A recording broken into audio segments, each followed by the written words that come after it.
बहुत कदीम जमाने की बात है जब जमीन पर एक ऐसी शानदार बादशाहत आबाद थी जिसे लोग रोशनगढ़ के नाम से जानते थे। ये कोई आम सल्तनत न थी बल्कि हुस्न, खुशहाली और अमन की अलामत समझी जाती थी। यहाँ की फिजाओं में हर वक्त फूलों की महक बसी रहती, दरख्तों की शाखें रंग बिरंगे फूलों से लदी होती और साफ शफाफ नदियाँ चांदी की तरह चमकता हुआ पानी बहाती थी।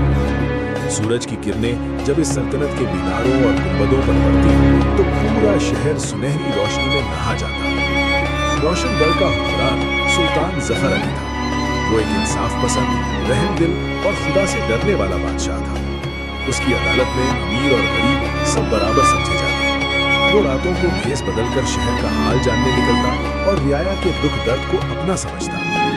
मगर इस सब के बावजूद उसकी सबसे बड़ी दौलत न उसका तख्त था और न ही उसके खजाने, बल्कि उसकी इकलौती बेटी नूरजहां थी। नूरजहां हुस्न और अखलाक का हसीन इम्तिजाज थी। उसका चेहरा चांद की तरह रोशन था, मगर उसकी असल खूबसूरती उसके दिल में थी। वो नर्म गुफ्तार, साबिर और हर एक के लिए दुआ करने वाली थी। उसकी आंखों में अजीब सा सुकून था और उसकी मुस्कुराहट में ऐसी तासीर कि गमज़दा दिल भी खुशी महसूस करने लगते। महल की खादिमाएं उसे सिर्फ शहजादी नहीं बल्कि अपनी बेटी समझती थी।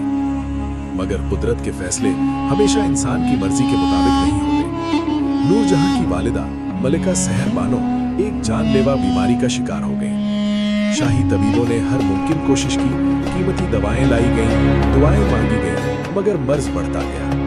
एक खामोश रात जब महल के दिए बंधन पड़ गए थे, मलिका सहर बानो इस दुनिया से रुखसत हो गई।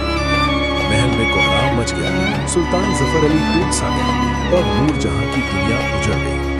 माँ के बगैर वो जैसे तन्हा हो गई। उसकी हंसी जो कभी महल की दीवारों में गूंजती थी, कहीं खो गई।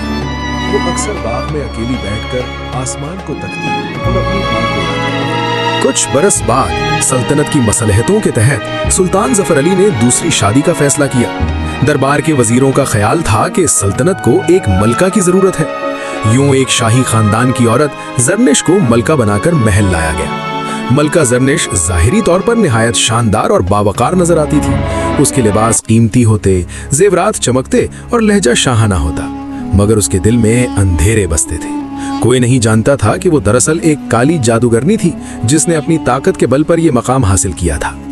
जरनिश के पास एक कदीम जादुई आईना था जो सिर्फ सच बोलता था। हर रात वो अपने कमरे में बंद होकर इस आईने के सामने खड़ी होती और पूछती, ऐ आईने, इस दुनिया में सबसे हसीन कौन है? शुरू में आईना जवाब देता, मलका जरनिश, आप बेमिसाल हैं। ये सुनकर जरनिश मुतमईन हो जाती। मगर वक्त के साथ जब नूरजहां जवान होने लगी, उसकी खूबसूरती और पाकीज़गी हर एक पर आश्कार होने लगी। अब आईना जवाब बदलने लगा। वो कहता, हुस्न में आप शाहाना हैं, मगर दिल और नूर में नूरजहां आपसे 1000 गुना ज्यादा हसीन है। ये सुनकर जरनिश के दिल में हसद की आग भड़क उठी। उसकी नींदें उड़ गईं। अब उसकी जिंदगी का एक ही मकसद था, नूरजहां का खात्मा। एक दिन बादशाह की गैर मौजूदगी में जरनिश ने नूरजहां को तलब किया। उसकी आवाज में जहर घुला हुआ था। उसने कहा, तुम जैसी मामूली लड़की इस महल के लायक नहीं। आज से तुम जंगल में रहोगी। जिंदा रही तो तुम्हारी किस्मत, वरना तुम्हारी कहानी यही खत्म। नूरजहां ने कोई जवाब न दिया। उसकी आंखों में आंसू थे, मगर दिल में अल्लाह पर कामिल यकीन। वो खामोशी से महल छोड़कर जंगल की तरफ रवाना हो गई। जंगल की रात खौफनाक थी। दरख्तों की सरसराहट, जानवरों की आवाजें और गहरी तारीकी हर कदम पर उसके दिल को दहला रही थी। भूख और थकन से उसके कदम लड़खड़ाने लगे। कई घंटों के सफर के बाद उसे एक पुरानी झोपड़ी दिखाई दी। झोपड़ी में एक बूढ़ी औरत रहती थी जिसका नाम बीबी हसन आरा था। वो सदियों का इल्म रखने वाली दानिशमंद थी।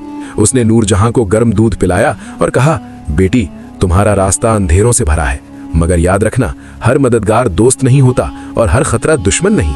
नूरजहां ने अकीदत से उसके पांव छुए और अगले दिन फिर सफर पर निकल पड़ी। कई दिन गुजर गए।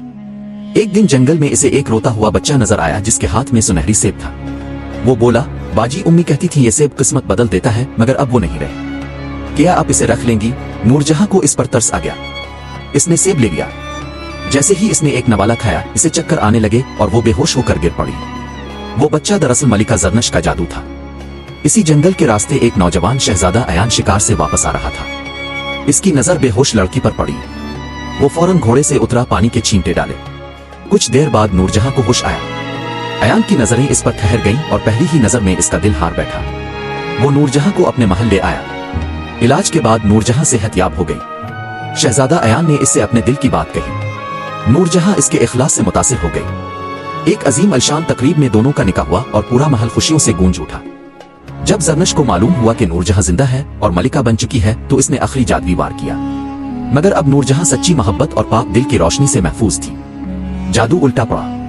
ज़रनश चीखती रही और सिया धुएं में बदलकर एक बदसूरत कौवे की शक्ल में जंगल की गहराइयों में उड़ गई। और नूरजहां वो इंसाफ, मोहब्बत और रहम की अलामत बन गई, क्योंकि पाक दिल और सच्चाई हर जादू से ज्यादा ताकतवर होते हैं।